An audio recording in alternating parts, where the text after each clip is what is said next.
What's up, everybody? So if you're like me and you wait until the last second and you're staring at a hurricane right off the Gulf Coast or wherever, snowstorm, blizzard, whatever, and it's time to get a generator because your power's probably going to go out or it's already gone out and you're trying to get a generator, well, in this video, I'm going to tell you everything you really need to know about getting one of these generators, how you're going to power your house, what you can actually expect it to do, and how big of one you probably should get. Because we're pretty much experts here on the Gulf Coast now, because we just got hit by Sally, and then we had Delta come, and now we're having another one, Zulu, Zane, or whatever. It's fixing to hit us again like Wednesday, and our bridge was blown out. We had barges hit like 2 different bridges, and then they almost had to blow up another one by the Air Force. But yeah, this is all true because it happened. So in this video, I'm going to tell you everything I know and review of this Duro Max XP5500 hybrid, that is, and why I chose a hybrid. You might want to know why I chose a hybrid. So here we go, guys. We're going to talk about generators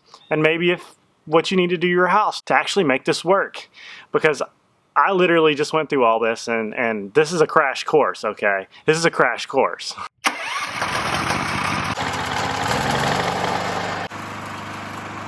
So being that I just went through all this, I wanted to make this video for y'all, even if it just helps one person, because I know if you're like us and you're in Texas, Louisiana, South Florida, or just a place where the power goes out a lot, because here in Navy Point, power tends to go out a lot, whether it's a storm or just a squirrel chewing through a power line. These things are a lifesaver, and I'm going to tell you exactly why. See, when we got surprised by Hurricane Sally, like few weeks ago, happened to be the same time I was getting married, like the same weekend within 2 days. Well, I'll tell about that later. We thought the storm wasn't going to hit us, and it hooked right because they always hook right, and Sally hit just right down the street. Came in right at a 3. Like, they're going to say it wasn't a 3. This bad boy's a 3 because I live right here by where it came in, and this bad boy was a cooking. I could feel the air through the floorboards, let me tell you. But anyways, more to the point, Samantha's mom was headed down for the wedding that afternoon, so she came in right behind the hurricane as it passed. But I just gotta live a little. It's coming down now. And she happened to bring this bad boy, this hybrid fuel Duro Max 5500. And when she got here, the power had been off for, you know, a few hours. The storm had just destroyed everything. We were coming out looking at trees down and power lines zapping, and it was nuts. Got here, I didn't read the owner's manual. It was right at dark, and I had to figure out how to use this thing on the ground because that's just how we roll. We don't read owner's manuals around here. YouTube was still working, and I had a little juice left on my phone, so I got her going. It was quick to get going. All I had to do was really just check the oil, put the fuel in it, prime it, throw the choke on closed position, hit the start button, and she zoomed right up, okay? But then you gotta figure out how you're gonna run the power. So basically, I just used the little regular extension cords, which is just not a go at this station, because if you're running regular extension cord, it's not going to power like a lot of stuff at one time. You're gonna overload the cord, and to get all the power from this thing to where you're going, you've gotta have the right cord size. All right, so this is not what you run your main power line with. Like, this is for like a light bulb or like a small fan or just a couple of things. This is the cheap, like, Lowe's extension cord. It's not what you do your main line with. This is like the 20 gauge heavy duty extension cord. Like, this will run a little more. You could run kind of a main line like a refrigerator and a light bulb and a fan and a cell phone. This is not like what you need to power like big things with, but you can do a lot of stuff with it. You'll just keep tripping the breaker on your generator if you have something smaller than like this thick stuff. This is a 50-foot heavy duty extension cord, and my air conditioner just came on. This is a 50-foot extension cord, heavy duty. I think it's like run out of like equivalent of like 12.2, I think. This bad boy came with a generator, and you can run a main line with this. Comment down below if you know a little more than me, but you can do a main line with this and power a lot of stuff, like pretty much the whole house with this. And this is what your electrician's going to make for you. I had one, so he didn't have to make one for me, and this is going to go into your transfer box. Big boy, powers everything.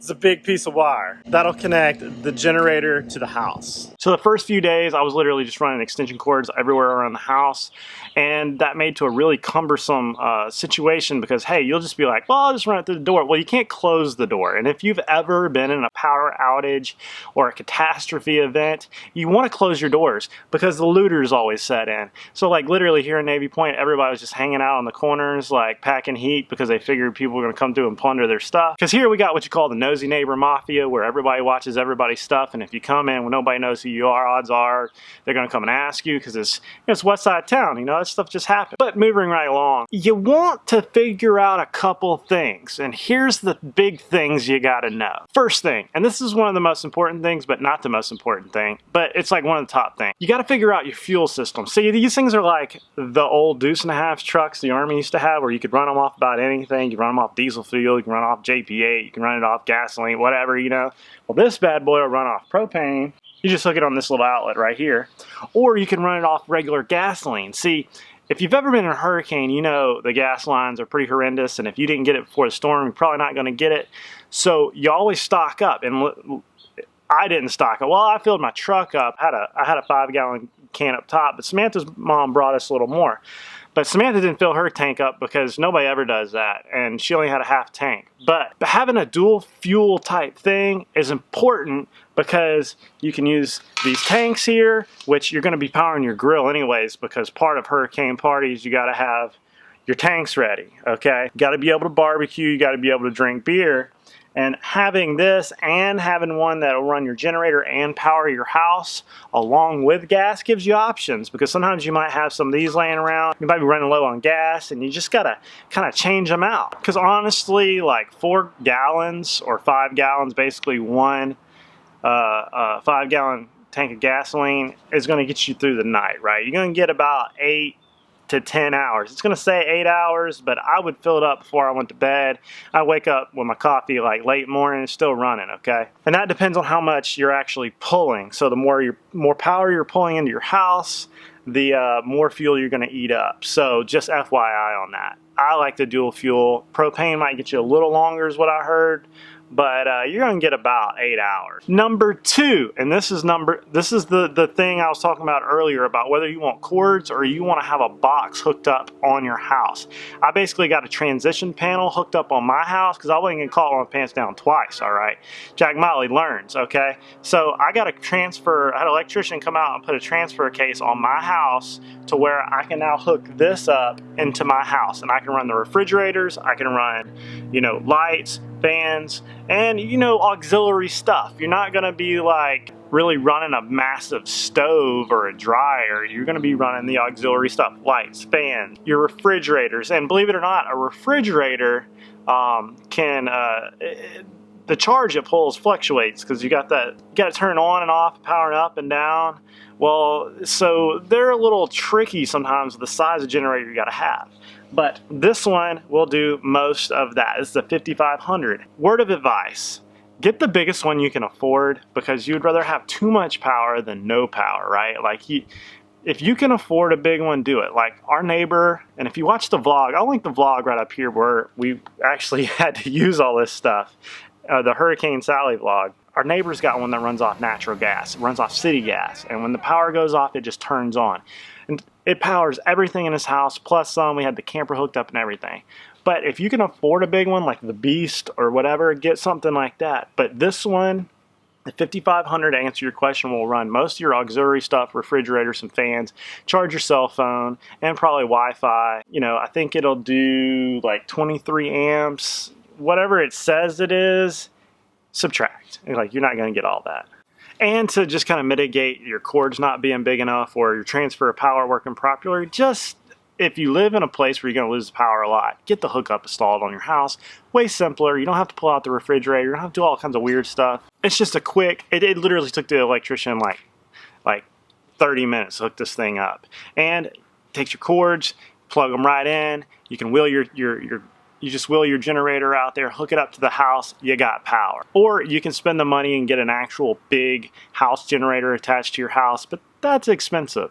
although the people that installed them for Ivan said it was the best money they ever spent. Number 3, I think that's number 3, this next one is make sure you have extra oil stashed up like in your shed or whatever, just regular small engine oil that the generator requires, because every 20 hours you gotta like change the oil on this thing. Per the owner's manual, well, I didn't do that because we were running on the gun, son. Like this thing had to like get us some power. We were hot, sweaty, and like it was go time. And I was gonna push this thing to the limit, and if I blew it up, so be it. But I didn't blow it up. It's still got the break-in engine oil in it, which they said to change it after so many hours. Well, I was letting her fly, baby. It survived. Now I'm going to change the oil because when this Zane Z letter storm comes in, I'm going to have this thing ready to go. I'm not falling for victim twice. We didn't even put the shutters on last time. I'm blaming the weatherman on that one. You know, he's wrong most of the time. And last but not least, hey, lock this bad boy up because this thing's running. Like you can hear it all the way across the neighborhood, which means it's like music to a thief's ear. He actually knows you got a generator where it is, and he'll just go over there, find it, crank up your lawnmower, sit it next to it, turn that one off, walk off with it. They'll do it with weed eaters too. They'll go get a cheap one from the pawn shop, turn that weed eater on. You think your generator's still running, he gone. Oh, also, P.S. ... Get the one with electric start, because you don't want to be out here in the dark pulling on this bad boy when it decides not to crank. I didn't have to, like that didn't happen to me, but I'm just saying if it did, if it choked out or whatever, got too hot or the oil needed changing or whatever, you want your wife to be able to come out here and hit that button and turn it back on. Or you want to be out here and just walk up and bing, it turns on. So watch. You just want to be able to walk out here and just hit it, son. You just want to hit it. You just want to hit it and let it run. That's all you want right there.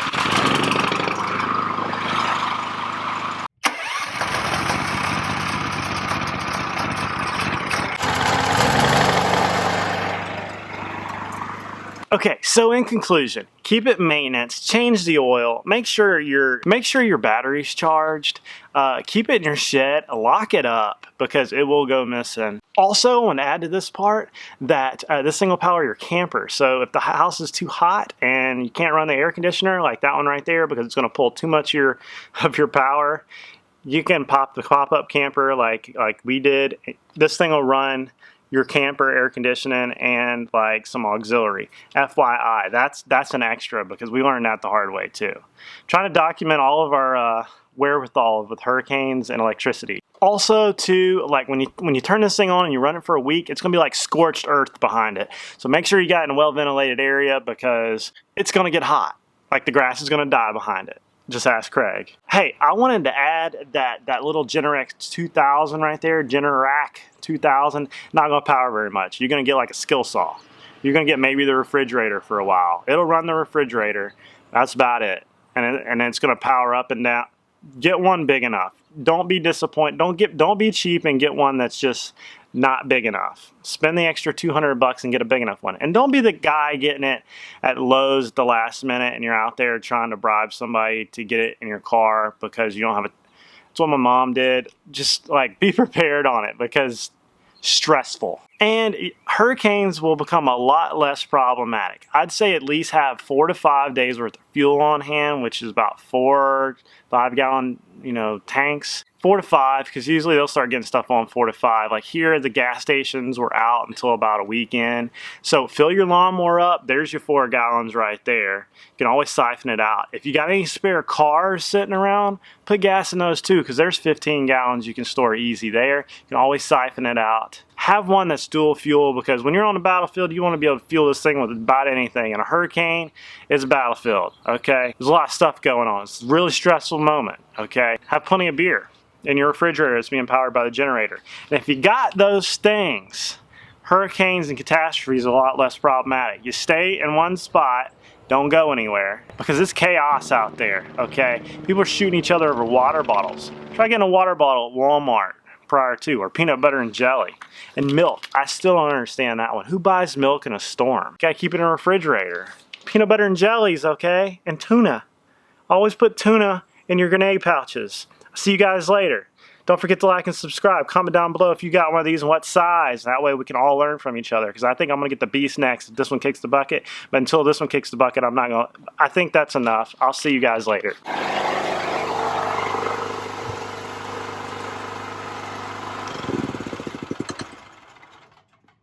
Check it out. We got power. Got power. Woo-hoo. Finally, it is 6:28 p.m. on Sunday. Sunday. This is ending the hurricane story. That's right. Hurricane wedding, coronavirus story. This has been a full story. Yeah, been crazy. We're still together. Newly married. Feels like a long time with me. Yeah, yeah.